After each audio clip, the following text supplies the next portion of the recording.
Ele vai tirar, eu vou colocar. Ele pode ficar o dia todo tirando, chutando, eu vou colocar de volta.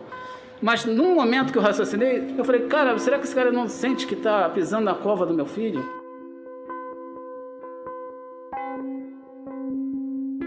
O último momento que eu tive com meu filho, que eu fui reconhecer, ele estava dentro de um saco. Sabe, ele estava dentro de um saco. Eu tive que orar bastante, pedir a Deus para conseguir ir lá reconhecer meu filho, porque como pai, era a última coisa que eu tinha que fazer por ele. Eu não pude dar um abraço no meu filho. Eu não pude dar o último beijo. Eu cheguei a levar uma roupa para vesti-lo. Eu não consegui fazer nenhum ato simbólico, nenhum dos atos simbólicos. Eu tive que ficar parado 3 horas na porta do cemitério, ou 4, olhando um carro, sabendo que meu filho estava ali dentro, para ser enterrado. Entendeu? Então a minha dor não é mimimi. Não é. Dói pra caramba mesmo, dói, entendeu? Então não aceito que ninguém aceite isso como normal. Não é normal. Não é normal.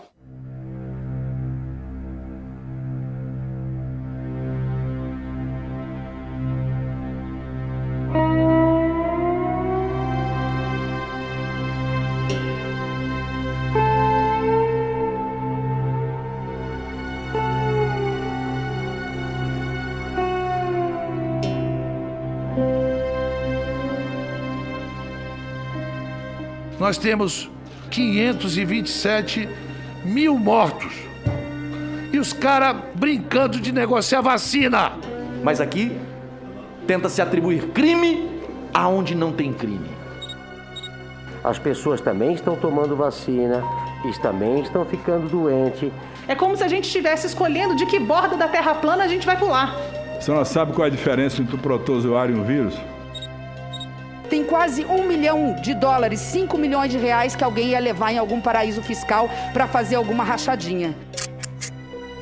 Qualquer um chega na cara do gol na zaga do Brasil, contanto que dê a devida comissão. Uma empresa que estava intermediando a compra da Coronavac pelo triplo do preço. A história da CPI da pandemia pode ser contada de várias maneiras, inclusive pela ficção científica.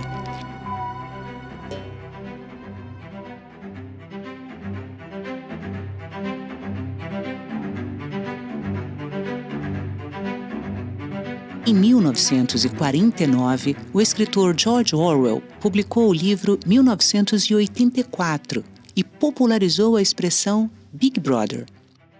Naquela época, a televisão era uma invenção recente, um brinquedo tecnológico, e ninguém sabia direito o que fazer com ela. Orwell imaginou um mundo no futuro repleto de câmeras, onde tudo pudesse ser filmado. Ironicamente, a ciência transformou a ficção em realidade, entretenimento e política. Agora inventaram que no Amazonas ia ter um novo surto, uma segunda onda. Tudo é bobagem, não vai ter. Estamos vivendo um finalzinho de pandemia. A demanda de oxigênio nos hospitais de Manaus ainda é maior do que a quantidade produzida na cidade. E os cerca de 9 mil metros cúbicos de oxigênio doados ao Estado são equivalentes a apenas 11% da demanda diária das unidades de saúde. No começo desse ano, lá pelo dia 12 e 13 de janeiro, acho que todos vocês acompanharam a tragédia que estava em curso em Manaus. Foi o alvorecer trágico da segunda onda da pandemia aqui no Brasil. Eu vi aquilo e de imediato disse, olha, a gente tem que tomar uma providência para isso. Qual é a providência? Vamos propor uma investigação. E até aquele momento, os dados do Brasil do enfrentamento à pandemia eram muito ruins, né? Então, vamos juntar o que está acontecendo com Manaus com o enfrentamento errado que está se dando em relação à pandemia aqui no país. E propusemos a Comissão Parlamentar de Inquérito. Eu juro para vocês que minhas expectativas naquele momento eram baixas, né?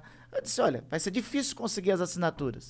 Se conseguir as assinaturas, vai ser difícil instalar. E acaba de chegar a decisão em que, portanto, o ministro Luiz Roberto Barroso, do Supremo Tribunal Federal, determina que o presidente do Senado, Rodrigo Pacheco, instale a CPI para apurar eventuais omissões do governo federal no enfrentamento da pandemia.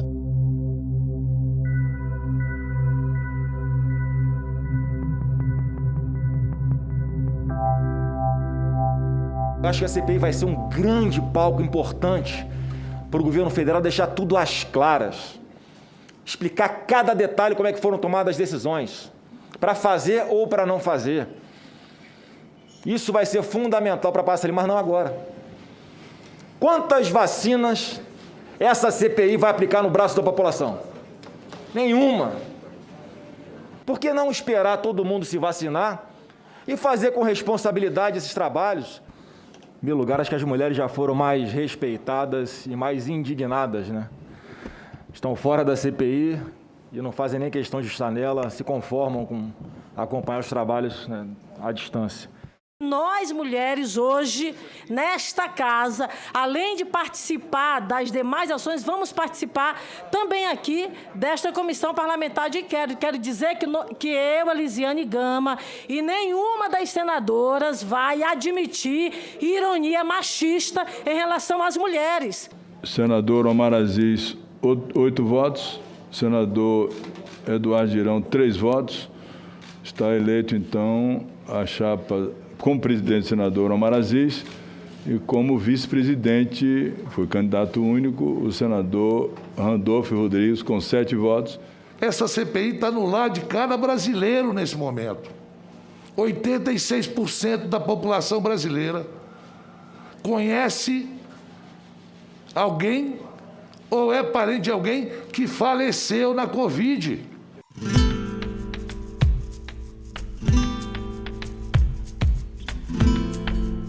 Quando meus pais faleceram, a gente perdeu as pessoas que a gente mais amava.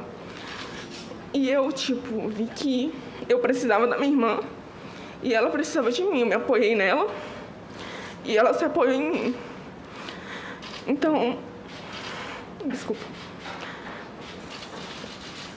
A partir daí eu pensei que eu não poderia mais ficar sem ela, assim como para ela não poderia ficar sem mim.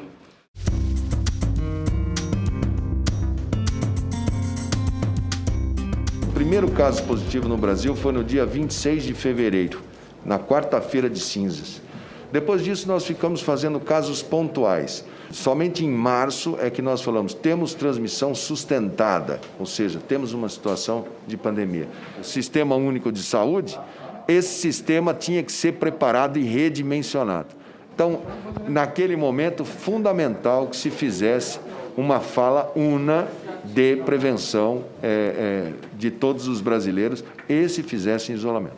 Então houve, permita-me simplificar, e pergunto se é isso mesmo, discordância de sua posição com a do presidente da República. Sim, senhor.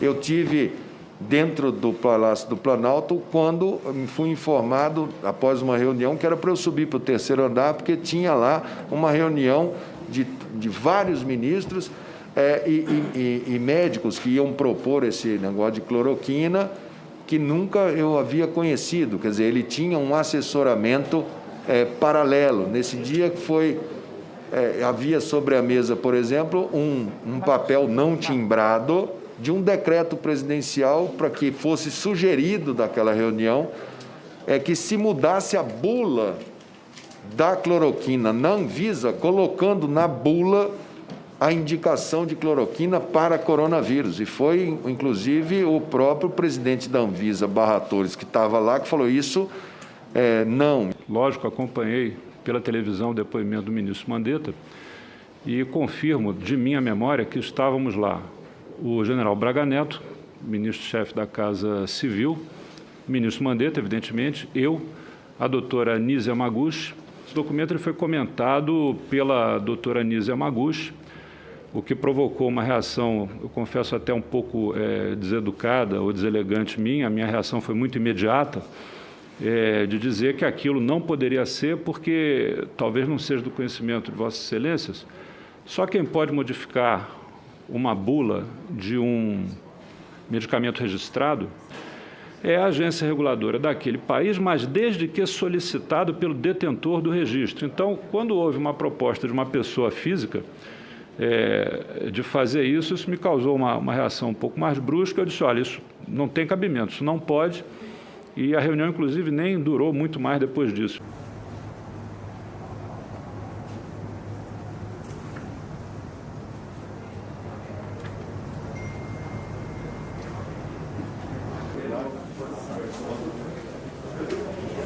Eu determino a secretaria que conduza a doutora Anice Yamaguchi à mesa para o início do seu depoimento. Senhor presidente, um minuto aí. Então foi Vossa Senhoria que minutou o decreto para mudar a bula da cloroquina? De forma alguma, não. Mentiu para a comissão? Não. Eu devo dizer para o senhor o seguinte, posso esclarecer? Pode, claro. Então, nós estamos aqui gentilmente querendo ouvi-la. Eu não fiz nenhuma minuta. Inclusive, eu não conhecia esse papel que estava. Essa é a reunião a que ele se refere, do dia 6 de abril de 2020, que ocorreu lá no Palácio do Planalto, com a presença do almirante Barras, do ministro Mandetta.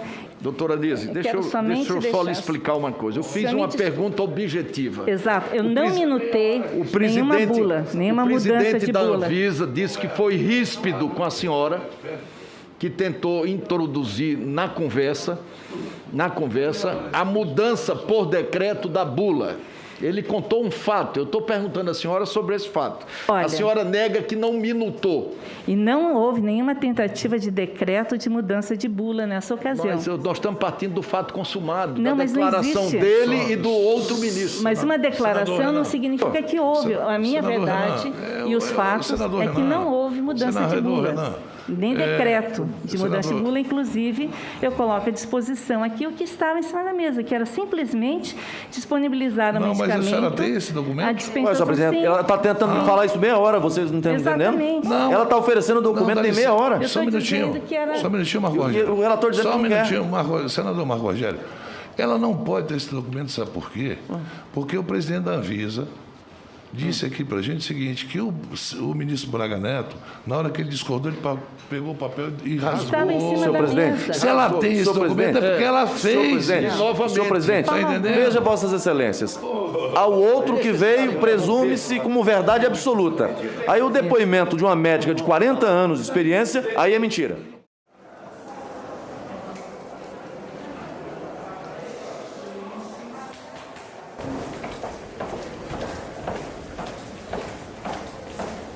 Porque Vossa Excelência não respondeu às 7 propostas feitas pela Pfizer ao longo dos 6 meses. Foram respondidas em negociação intensa e direta com dezenas de documentação e reuniões. Então a Pfizer está mentindo. Vossa Excelência respondeu. Eu só Vossa Excelência respondeu, é isso? Eu só respondo por mim, senador. Por que Vossa Excelência não tomou o comando e o protagonismo dessa negociação com a Pfizer? Pela simples razão que eu sou o dirigente máximo, eu sou o decisor, eu não posso negociar com a empresa. Quem negocia com a empresa é o nível administrativo, não o ministro. Se o ministro jamais deve receber uma empresa, o senhor deveria saber disso. Eu estou dizendo ao senhor, o senhor não comandou. Não comandou. Por favor, não comandou. Fernando. Por favor. Eu retiro. Tá bom, eu retiro. Eu quero dizer que não posso colocar, o ministro não pode receber as empresas. Nós estamos aqui reunidos no Ministério da Saúde, recebendo uma comitiva liderada pelo John, uma comitiva que veio tratar da possibilidade de nós comprarmos 30 milhões de doses numa compra direta com o governo chinês. Acabou o oxigênio de toda uma unidade de saúde, não tem oxigênio, é muita gente morrendo. Quem tiver disponibilidade, por favor, oxigênio, traga. No momento que o Ministério da Saúde, o gabinete do ministro, com seus secretários chegaram em Manaus, eu volto a dizer para o senhor, da nossa parte, nós fomos muito proativos, da nossa parte, Ministro, no momento que tomamos conhecimento. Lamento discordar. Vossa Excelência chegou com a sua equipe em Manaus, mas não providenciou o avião para ir buscar o oxigênio na Venezuela. Não providenciou para buscar oxigênio líquido em volume e em quantidade necessária. E o que aconteceu? Vidas se foram.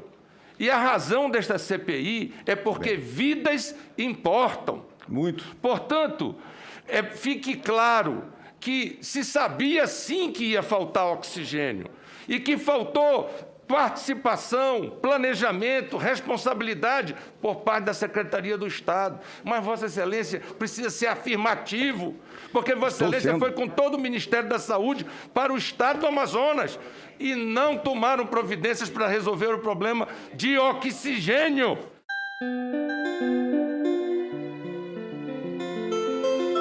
E diante do aumento no número de casos em Manaus, o Ministério da Saúde lançou no Amazonas um aplicativo para agilizar o atendimento de pacientes com sintomas de Covid-19 e para garantir um tratamento precoce. É o TratCov. Através desse programa se recomenda, o Ministério da Saúde recomendava cloroquina para gestantes e crianças. O senhor confirma isso?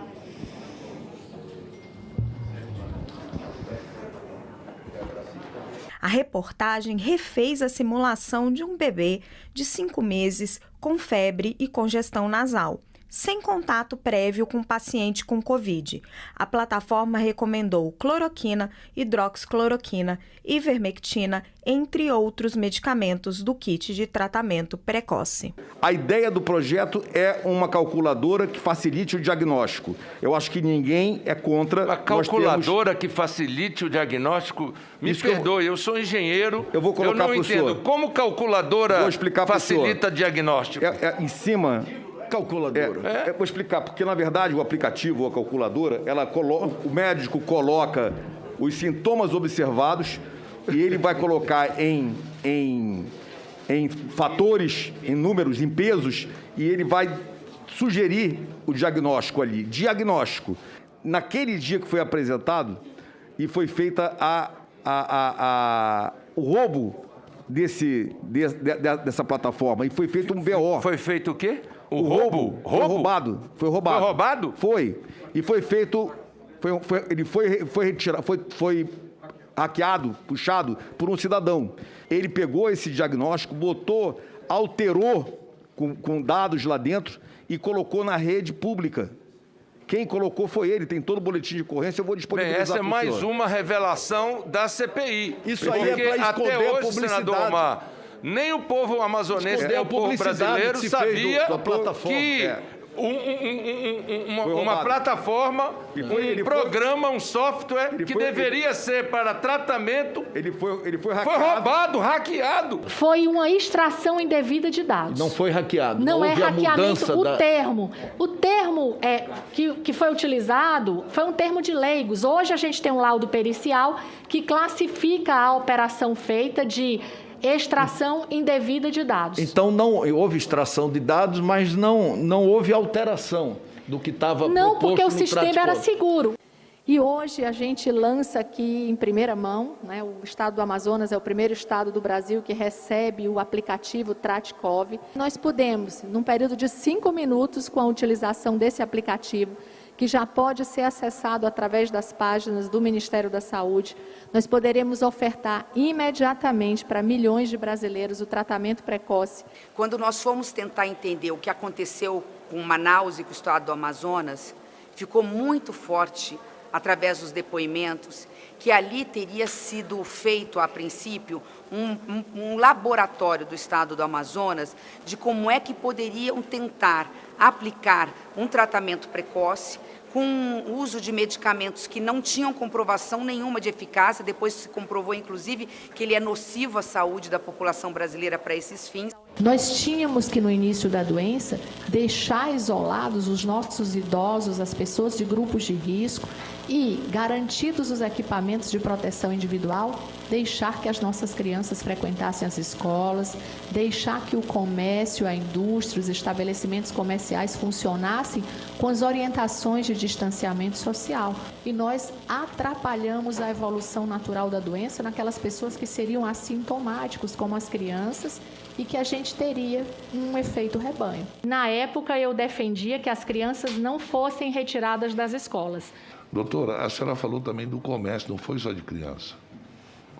Veja bem, tem muitas coisas que a senhora falou que nós temos gravado aqui, que a gente não quer ser deselegante com a senhora. Bom dia, senhores. Fala, agora tem reforço forte aqui, ó. Agora vem para resolver. 320 dias. Aliás, mais de 320 dias. Esse seria o tempo que teríamos que ficar quietos para respeitar 1 minuto de silêncio para cada uma das mais de 460 mil mortes pelo Covid-19 no Brasil. Eu não pertenço ao mundo de vocês. Eu não sou um ser da política. Eu sou médica, infectologista, epidemiologista.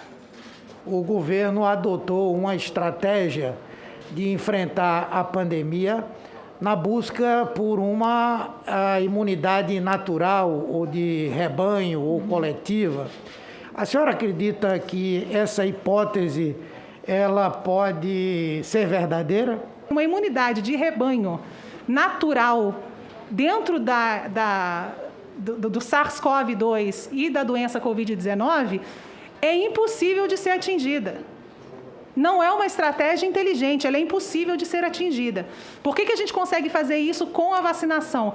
A gente consegue fazer com a vacinação porque a gente consegue induzir uma resposta ao mesmo tempo e muito mais sólida, aparentemente, do que a infecção natural. E num período de tempo mais curto. Então, a gente consegue mobilizar aquelas pessoas e o sistema imunológico delas ao mesmo tempo de forma mais clara. Doutora Luana, em algum momento a senhora discutiu ou conversou com o ministro Marcelo Queiroga a respeito de tratamento precoce, medidas não farmacológicas? Todos nós somos absolutamente a favor de uma terapia precoce que exista. Quando ela não existe, ela não pode se tornar uma política de saúde pública. Quando eu disse que há 1 ano atrás nós estávamos na vanguarda da estupidez mundial, eu, infelizmente, ainda mantenho isso em vários aspectos, porque nós ainda estamos aqui discutindo uma coisa que não tem cabimento. É como se a gente estivesse escolhendo de que borda da terra plana a gente vai pular. Eu entendo tratamento precoce como tratamento na fase inicial da doença. Você está falando do corticoide, que só poderia ser uma intervenção já numa fase um pouco mais adiantada. Isso. Agora, a depender do quadro, esse paciente nessa fase adiantada já vai estar com falta de ar. Qual o protocolo indicado para esse paciente já na fase inicial para não ter uma complicação? Nós não temos nenhuma ferramenta farmacológica que possa ser utilizada de forma inicial, como o senhor coloca, que impeça a progressão da doença. O primeiro passo que a gente faz sempre é testar o que já existe. Essa foi uma das razões pelas quais, por exemplo, a hidroxicloroquina foi testada. Porque ela já está aí, ela é barata, né? Ela tem um uso bastante largo. Então, vamos testar para ver se funciona. Ah, não funcionou? Vamos passar para outra. Ah, não funcionou? Passa para outra. E é nesse ponto que a gente está, testando múltiplas coisas para entender o que funciona.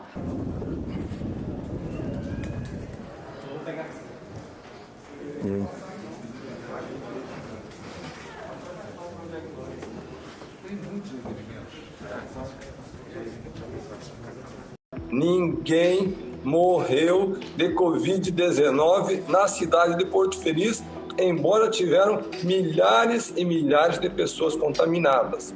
Alguém vai dizer, mas Carlos, eu entrei no site do Ministério do Estado da Saúde, indica lá que teve 5 óbitos de Covid. De fato, teve 5 óbitos, mas sabe quem são os 5 óbitos?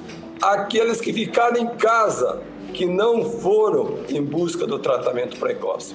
Flagrantemente, o depoente mentiu ao fazer essa exposição e incorreu em vários crimes, inclusive o de charlatanismo. Eles não querem investigar. Eles já têm as preconcepções, já têm a visão deles com relação a tudo, acham que são os pais da ciência e que todos que pensam diferente são negacionistas, são charlatões, são pessoas que não merecem respeito.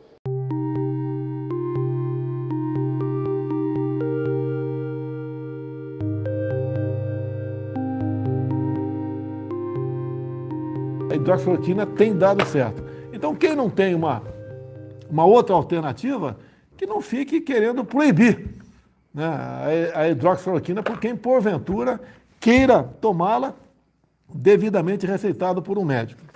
O senhor compartilha esse ponto de vista do presidente? Senador, conforme eu já externei para Vossa Excelência, eu não faço juízo de valor acerca da opinião do presidente da República. Por que prescrever medicamentos que não têm nenhuma eficácia contra a Covid-19? Para criar uma ideia de que as pessoas que tomassem esses medicamentos estariam protegidas, poderiam sair de casa, poderiam trabalhar, mesmo aquelas que estavam com medo de sair para trabalhar, em adquirindo a doença, tinham remédios eficazes, baratos para esse tratamento. Obviamente que essa tese surgiu porque o presidente da República tinha uma preocupação principal, que era a de não ver a deterioração da economia, porque, na visão dele, isso poderia levar à sua derrota eleitoral na eleição de 2022. Essa CPI virou um palco pré-eleitoral. Está cheio de pré-candidato ali dentro. Gente que usa a CPI como plataforma pré-eleitoral e outros que usam a CPI para atacar o governo na tentativa de enfraquecê-lo para o jogo eleitoral de 22.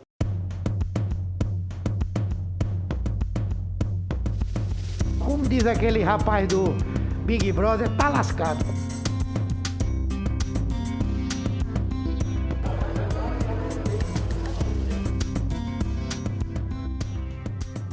A pena é perda do cargo, suspensão dos direitos políticos, multa de 100 vezes a remuneração, dentre outras. Talvez seja a única coisa boa que aconteceu no meio de toda essa tragédia, foi ter trazido a população novamente para a política. Nas democracias, o público fiscaliza o comportamento dos governantes e das autoridades de uma forma geral. E isso é feito por meio da informação. As imagens da TV Senado são matéria-prima para telejornais no Brasil, nas cidades brasileiras e também para emissoras de televisão internacional. Isso corre pela internet, pelas redes sociais, pelos serviços de mensageria privada. A CPI tem tido participação online das pessoas.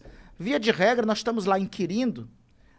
Os meus melhores questionamentos nas inquirições com a moçada acompanhando nas redes sociais, acompanhando no Twitter, dando sugestão, trazendo informações. Olha aqui a fonte, olha aqui a fonte, olha aqui a fonte. Tá errado, é do governo do estado do Amapá. Fraudou! Não fraudou. Fraudou! Dado fraudado. Aqueles médicos, aqueles médicos. Tá mentindo. Não assim estou mentindo, não me chame de mentiroso. É um Big Brother que virou isso aqui, isso é perigoso. Porque os ânimos estão muito acirrados.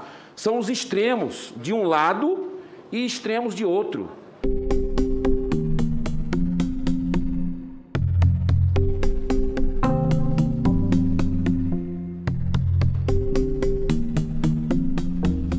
Vossa Senhoria afirmou ao jornal Folha de São Paulo que recebeu oferta de propina em encontro realizado em um restaurante em Brasília.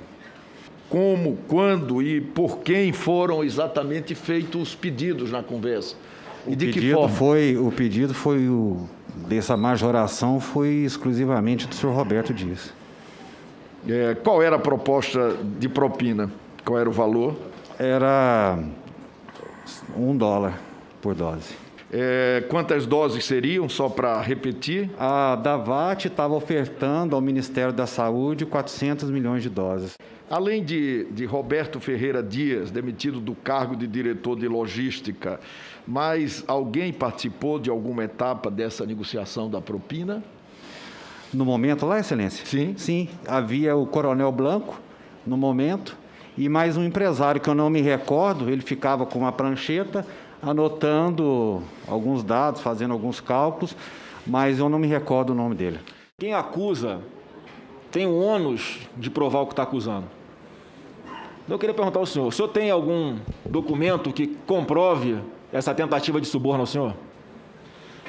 Excelência, ela foi feita verbalmente dentro de um restaurante. O senhor tem algum vídeo que comprove isso? Excelência, eu não gravei porque foi inesperado a proposta. O senhor tem algum áudio que comprove isso? Não gravei. O senhor tem alguma testemunha que comprove que houve Os dois que estavam lá, na hora. E na criação aqui, em que vai estar o senhor e os outros três? Excelência, virei e olharei nos olhos do senhor Roberto Dias e falarei para ele. Vai ser a palavra de um contra o outro, então.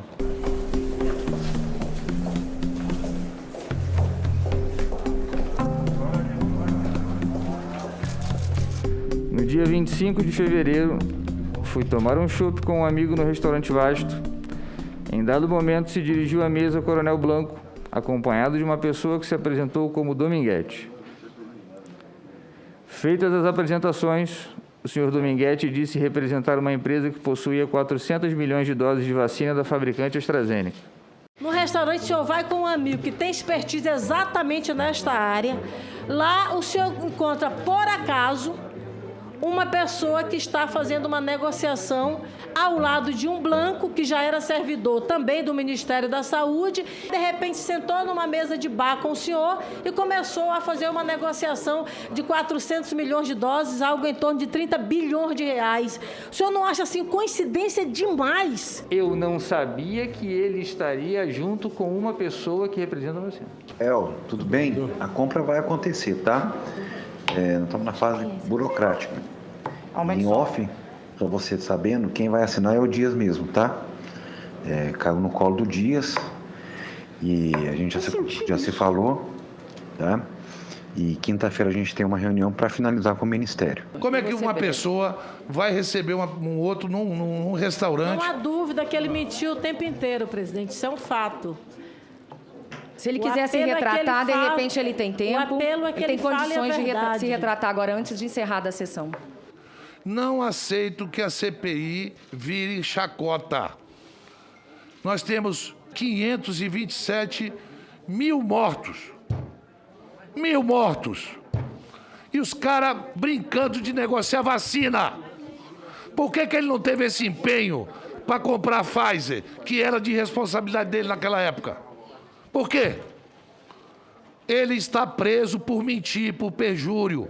E se eu tiver tendo abuso de autoridade, que a advogada dele ou qualquer outro senador me processe. Mas isso é uma falta de respeito em sua sessão, se é advogado aqui, que isso? Há senadores que pensam diferente, mas é uma prisão que, a meu ver, é ilegal, por vários aspectos. Primeiro, que o depoente estava já na condição de investigado. Na semana passada, ele teve o sigilo quebrado. A quebra de sigilo é um ato de investigação, independe de uma formalização. O próprio ato de se quebrar o sigilo de alguém é um ato de investigação. Na condição de investigado, a ele é assegurada as garantias constitucionais, inclusive a possibilidade de manter o silêncio ou o descompromisso de gerar prova contra si. Portanto, determinar a prisão em alguém que se encontra nessa condição em razão de um depoimento é uma medida excessiva que não tem respaldo na legalidade. O que eu colei? Apenas para preservar minha vida. O que o Onyx fez foi um crime bárbaro. Ele colocou toda a população contra mim simplesmente porque a gente está denunciando uma irregularidade que pode ter indícios de corrupção. O senhor Luiz Miranda e o seu irmão foram até o presidente de posse, a gente acredita, porque ele mostrou hoje, de algo como esse documento, para dizer que havia superfaturamento, favorecimento e outras coisas.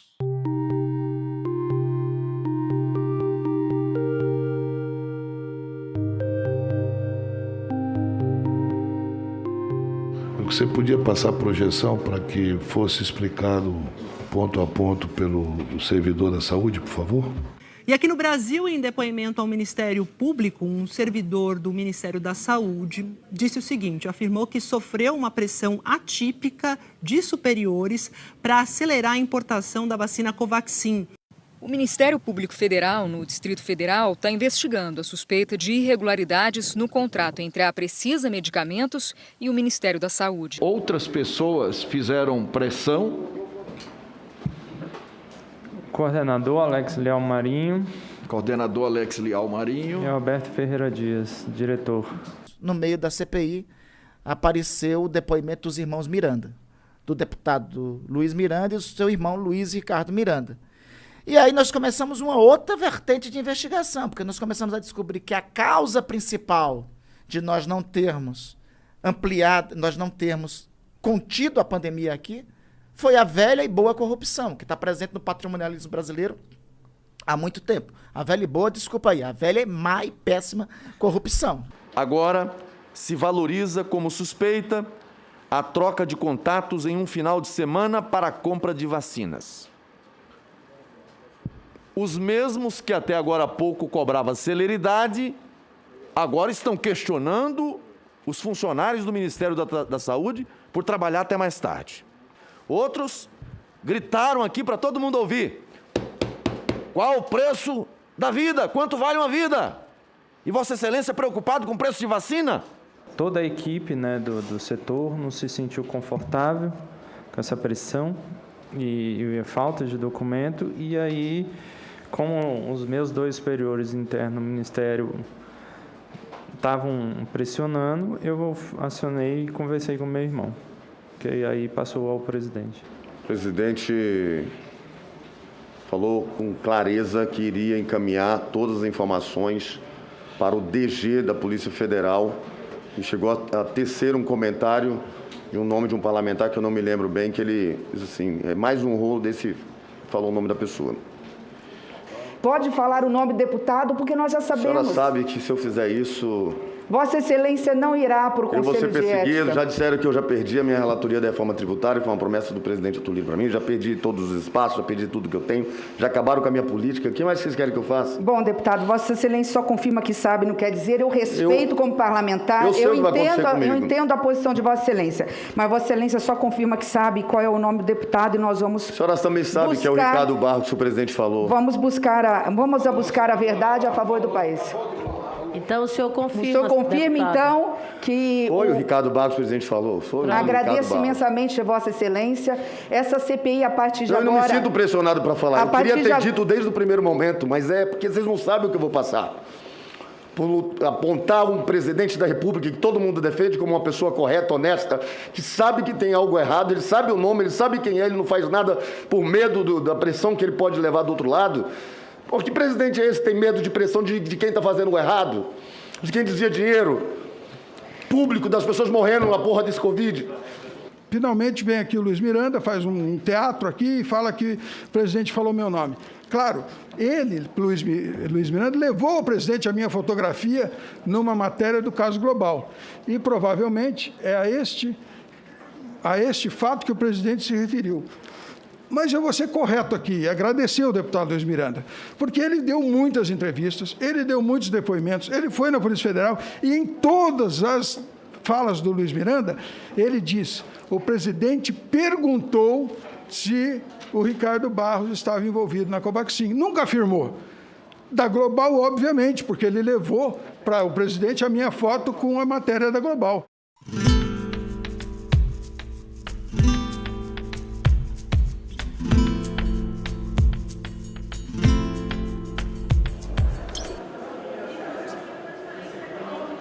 O documento ao que o senhor Luiz Ricardo teve acesso é esse. O documento apresentado hoje é esse. É evidente que nós vamos pedir para que os peritos da Polícia Federal façam a análise dos dois documentos. Como vocês podem ver, fotografem e ampliem. Esse documento é o documento do Ministério, com e-mails comprovados e que passou por tanta gente. Como é que ninguém visualiza um documento fajuto como esse? Documento apresentado pelo Onyx e pelo Elcio e fotografado por nós e pela imprensa. O documento verdadeiro, que é esse, tem clara comprovação de falsidade de documento privado. Nós estamos falando de falsidade ideológica formulada por alguém. Ele tem a marca e o logotipo desenquadrado, não está alinhado em alguns pontos, como se fosse uma montagem. Eu tenho inúmeros erros de inglês, né? Talvez o mais desmoralizante dele seja o 17. No lugar de preço, price, está Prince. Eles colocam que são 300 mil caixas, com 16 ampolas cada, e cada ampola dá para uma dose. Se eu for multiplicar por isso, o que o Brasil teria que receber é 4 milhões e 800 mil doses, e não 3 milhões como está aqui. E mais grave nesse documento, para ganhar um pouquinho mais de propina, eles passam de 45 milhões de dólares e separam o frete e o seguro, e o que era contratado de 45 milhões salta para quase 46 milhões. Tem quase 1 milhão de dólares, 5 milhões de reais que alguém ia levar em algum paraíso fiscal para fazer alguma rachadinha. O mais importante eu consegui extrair do ministro, ou seja, a CGU não foi ouvida preliminarmente, como mandava o pacto, consequentemente ele só corrobora, é mais um elemento de prova que o contrato da Covaxin foi fraudulento, e ele foi fraudulento, ele conseguiu chegar tão longe, porque eles esconderam todas as irregularidades do corpo jurídico do Ministério da Saúde, da assessoria jurídica, da AGU e da CGU. Só queria lembrar o senhor que esse documento... Não, mas isso que eu vou mostrar, inclusive a CPI já bastou o segredo de justiça, e Comissão Parlamentar de Inquérito tem poderes próprios de autoridades judiciais, artigo 58, parágrafo 3º da Constituição, Vossa Excelência tem conhecimento disso. O senhor não tinha conhecimento desse documento? Não, isso é um senhor. roteiro de como burlar processo licitatório. Sim. O senhor não tinha conhecimento? Não, não tinha. Mas foi um documento apreendido pela CGU, em 27 de outubro. Sim. Todas as imprecisões dessa invoice, elas foram detectadas pelos controles internos do Ministério da Saúde, né? E foram corrigidas. Ministro, não faça isso. Dia 22 e dia 24 Ministro, não faça isso. Eu estudei esse processo. Quem olhou e descobriu essas invoices, item por item, foi a minha assessoria. Eu, com uma série de ajudas, nós denunciamos isso aqui largamente e comprovamos que, mais uma vez, está errado. A primeira invoice, ela é original e verdadeira por todas as razões, a segunda e a terceira falsas, ministro. Eu recomendo que a senhora lesse tudo de novo, porque a senhora falou uma série de inverdades aqui. Não faça isso. O senhor pode dizer que eu falei inverdade, mas não me peça para fazer algo que eu sou senadora da República. A senhora me chamou de gavetador, me chamou do que quis. Agora, presidente. Pela ordem, senhor presidente. O ministro pode dizer, que eu disse inverdade, mas ele não pode dizer que eu devo ler de novo todo o processo. Não é meu papel ler contrato com você. É o papel de Vossa Excelência. E Vossa Excelência não fez. Todo o clima está exaltado. A senhora está totalmente descontrolada. Me atacando. Não. Você está descontrolando. Rapaz. A mulher que sai para o ambiente de trabalho, a servidora pública, a profissional liberal, a professora, a médica, a advogada, a vereadora, a senadora da República, a essas mulheres que são porta-vozes de outras mulheres, jamais digam que quando ela eleva a sua voz, ela é histérica ou descontrolada. Não, ela exerce o seu papel com firmeza, com o dever que tem de defender todas as outras mulheres, muitas vezes oprimidas no Brasil.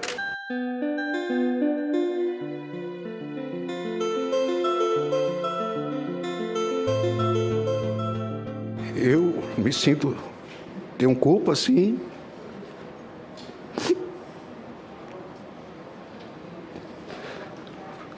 Hoje de madrugada, antes de vir para cá, eu dobrei os meus joelhos, orei. Omar. E aí eu peço desculpa ao Brasil. E o que eu cometi não agradou primeiramente os olhos de Deus. Eu juro, pastor. O senhor agora chorou e se arrepende. O senhor chorou e se arrependeu do quê? De ter estado nessa operação das vacinas. Na operação das vacinas. operação... Pois é. E aí, senador Eduardo Girão, sem querer politizar, sem querer... mas fazendo comparativos.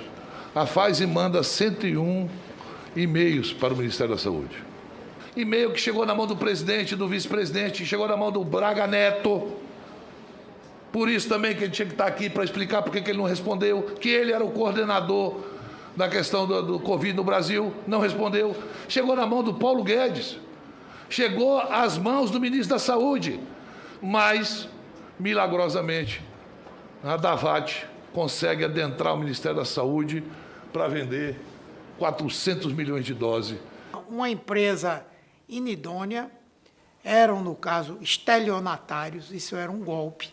E mesmo sendo um golpe, essas pessoas serem pessoas tão rudimentares, elas conseguiram, pela via do tráfico de influência, chegar até o vice-ministro da Saúde, que era o secretário executivo. Por outro lado, quebrou, digamos assim, o mito bolsonarista de que no governo de Bolsonaro não há corrupção. O clássico caso do crime inexistente. A única possibilidade que poderia ter aqui, e nesse ponto o delegado Alessandro tem razão, seria o crime formal de corrupção passiva. Poderia ter havido. E a partir das investigações pode se identificar, porque nem isso foi provado até agora. Olha, eu vou dizer uma coisa, as Forças Armadas, os bons das Forças Armadas devem estar muito envergonhados com algumas pessoas que hoje estão na mídia, porque fazia muito tempo, fazia muitos anos, que o Brasil não via membros do lado podre das Forças Armadas envolvidos com falcatrua dentro do governo.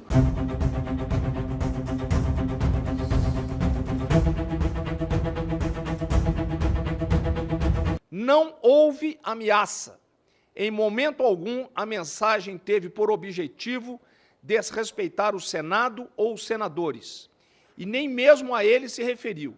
Como eu expliquei e conversei com o próprio presidente do Senado. Foi um mal entendido da fala do presidente Omar Aziz, ele próprio esclareceu no plenário do Senado, outros senadores e senadoras que estavam presentes também disseram que não houve da fala do presidente Omar Aziz qualquer tipo de atentado à honra das Forças Armadas.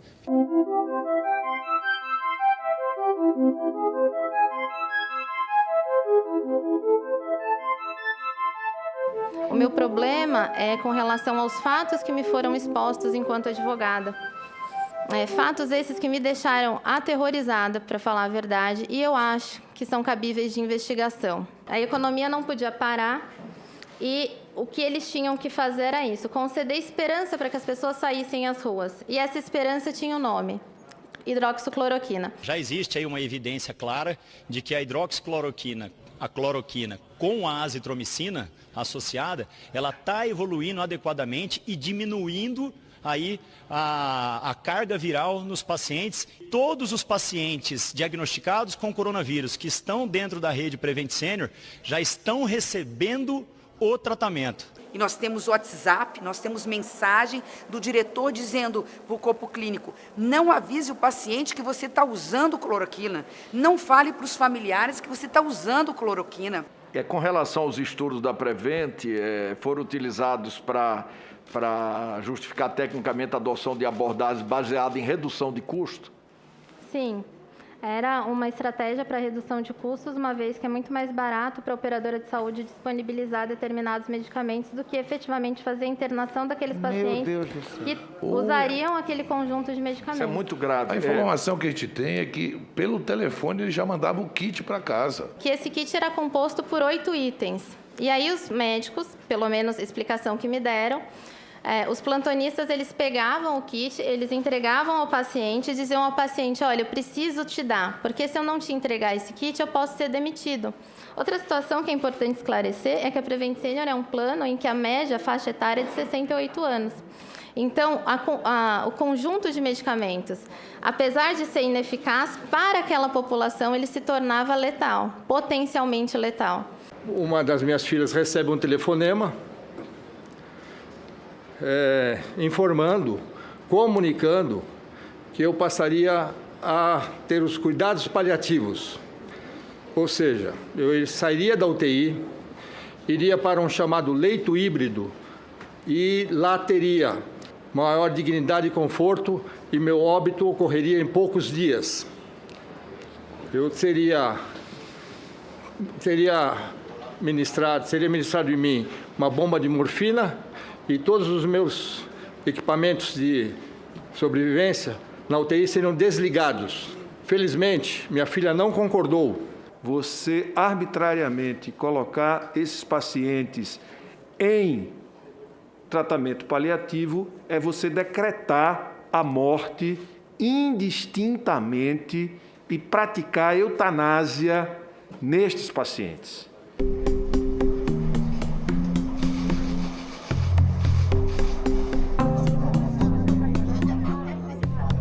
Tome a decisão acertada. Eu me cobro hoje que eu poderia ter salvado a minha mãe, de repente, se eu tivesse feito o preventivo. Será que nós não poderíamos ter feito isso? E agora eu fico me perguntando, e se tivesse feito? Será que eu não estaria viva? Como Vossa Senhoria recebeu a informação de que a Covid-19 não constou da declaração de óbito da senhora sua mãe? Eu sou leigo, eu não sei se as pessoas o que tem que botar no atestado de óbito. Quem preencheu o atestado de óbito foi o plantonista. No dia seguinte, existe uma comissão de controle de infecção hospitalar. Essa comissão de controle de infecção hospitalar viu o erro do plantonista. Foi a alteração que fizeram. Nós já chegamos a isso. Eles fizeram isso não só com a mãe do senhor Luciano. Eles fizeram isso com muitas pessoas para ocultar a causa-morte. Eu queria responder que eu não tomei vacina porque eu tenho um índice de anticorpos altíssimo. O senhor se vacinou? Não. Nem vai? Por enquanto não. Eu estou, em janeiro eu tive contágio com Covid. Perfeito. Eu não sei porque eu não estou surpreso com isso. E o meu médico, ao fazer o exame de sangue e me identificar como imunizado, com alto IgG, ele me deu a opção. Falou, você não precisa vacinar, se você não quiser, fica com a tua opção, espera as vacinas testarem. Todos os brasileiros, não façam como o senhor Facuri, se vacine. É importante a CPI sempre lembrar isso. O senhor vem aqui nessa comissão e fala que pauta a sua vida observando os princípios da legalidade e da moralidade. Aliás, isso é uma premissa do artigo 37. E eu queria que a Secretaria exibisse 2 manifestações do senhor, por gentileza. O delegado homossexual assumido talvez estivesse pensando no perfume de alguma pessoa ali daquele plenário. Quem seria o perfumado que lhe o cativou? Eu, sinceramente, senhor presidente, me perdoe, senador Omar, mas eu não consigo entender o que leva um ser humano que tem maioridade, e a maioridade é de 18 anos, o que leva o senhor tem filhos, qual a imagem, enquanto pai, enquanto esposo, enquanto cidadão, o senhor vai passar para os seus filhos? Isso é obedecer o princípio da legalidade? Porque o Supremo Tribunal Federal, tardiamente, o mesmo Supremo que o senhor defende para extinguir, criminalizou a homofobia, equiparando ao crime de racismo. Assim como Martin Luther King teve um sonho, eu também tenho um sonho. Eu sonho um dia em que eu não vou ser julgado por minha orientação sexual. Eu sonho um dia em que meus filhos não serão julgados por serem negros. Eu sonho um dia em que minha irmã não vai ser julgada por ser mulher e que meu pai não será julgado por ser idoso.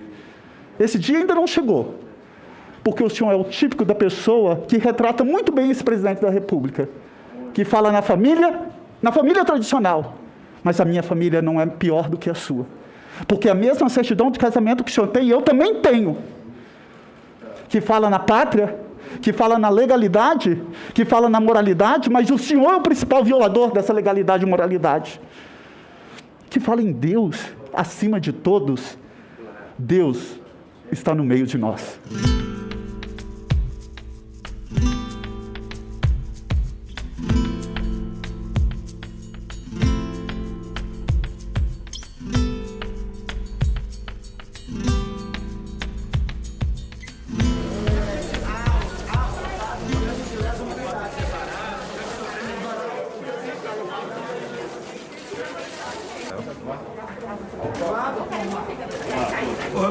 fiz acordo.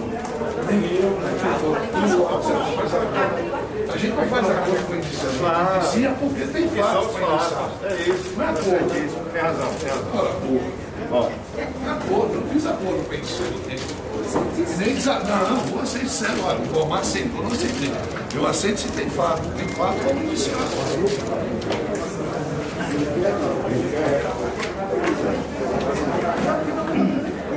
Após 6 meses de intensos trabalhos, esta Comissão Parlamentar de Inquérito da Pandemia colheu elementos de prova que demonstram sobejamente que o governo federal foi omisso e optou por agir de forma não técnica e decidiosa no enfrentamento da pandemia do novo coronavírus, expondo deliberadamente a população a risco concreto de infecção em massa. Comprovaram-se a existência de um gabinete paralelo, a intenção de imunizar a população por meio da contaminação natural, a priorização de um tratamento precoce, sem amparo científico de eficácia, o desestímulo ao uso de medidas não farmacológicas. Paralelamente, houve deliberado atraso na aquisição de imunizantes, em evidente descaso com a vida das pessoas. A Comissão Parlamentar de Inquérito apurou que não apenas houve omissão dos órgãos oficiais de comunicação no combate aos boatos e à desinformação, como também existiu forte atuação da cúpula do governo, em especial do presidente da República, no fomento à disseminação de fake news, que, pelo que observou essa Comissão Parlamentar de Inquérito, também mata e matou no Brasil muitas pessoas cujas mortes poderiam ter sido evitadas. Manifestamos a nossa discordância quanto às conclusões do relatório final e rechaçamos, em particular, as tentativas de criminalização do presidente da República, contra quem não há comprovação de recebimento de qualquer vantagem devida ou de autoria e materialidade de crimes. Essa CPI, ela é o maior atestado de idoneidade do governo Bolsonaro. O maior escândalo, entre aspas, que foi levantado aqui foi de uma vacina que não foi comprada. Nem R$1 de dinheiro público foi gasto. O presidente da República, de forma metódica, ensaiada, preparada, organizada, utilizando as ferramentas de Estado, fez com que os brasileiros se protegessem menos, acreditassem na fantasia de remédios milagrosos, questionassem e desrespeitassem medidas de contenção básicas que todos os outros países seguiram. Nós não vamos, de maneira nenhuma, em nenhum momento, deixar de cobrar que essas provas contidas com vídeos, com áudios, com imagens, com e-mails, com mensagens, não sejam reconhecidas como crime contra o povo brasileiro, como crime sanitário previsto no Código Penal, no artigo 267 e 268. Essa CPI não apurou fatos, não buscou evidências, escondeu provas, dificultou o acesso dos investigadores parlamentares, protegeu acusados de corrupção no Consórcio Nordeste e nos governos estaduais e, ao final, vamos votar um relatório que é fruto de uma narrativa contra adversários políticos. O relatório do senador Renan, que nós vamos votar até agora, vamos votar daqui a pouco, vamos consagrar o resultado daqui a pouco, vai estarrecer os historiadores e as gerações do futuro. Eles perguntarão como foi possível a produção de tanto horror em larga escala. Eles cobrarão a nossa memória o que foi feito pela nossa geração. Eu estou consciente que caminhamos do lado certo da história, do lado para que o sacrifício dos hoje 605.884 brasileiros não tenha sido em vão. Primeiro indiciado, Jair Messias Bolsonaro. Segundo, Eduardo Pazuello,